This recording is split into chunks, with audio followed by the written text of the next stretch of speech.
অনুষ্ঠিত হলো পুরাতন মালদার ঐতিহ্যবাহী গম্ভীরার বড় তামাশা। বৃহস্পতিবার বিকেল আনুমানিক 4টে থেকেই পুরাতন মালদার সরবরি এলাকায় এই গম্ভীরার বড় তামাশা চিত্র ধরা পড়ে আমাদের ক্যামেরায়। প্রতি বছরই চৈত্র সংক্রান্তির এই শেষ সময়ে এই গম্ভীরা অনুষ্ঠিত হয়ে থাকে। 3 দিন ধরে চলতে থাকায় গম্ভীরা আজ অর্থাৎ অন্তিম দিনে ছদ্মবেশ ধারণ ও রাত্রিকালীন গম্ভীরার মধ্য দিয়ে সমাপ্তি হয়।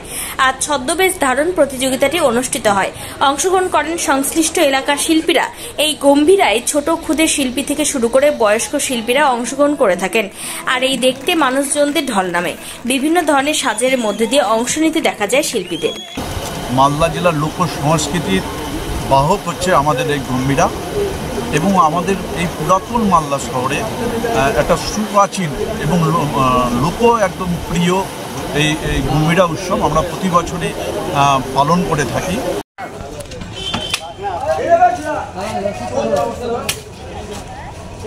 আমি ছোটকাল থেকে এই গম্ভীরাতে যুক্ত।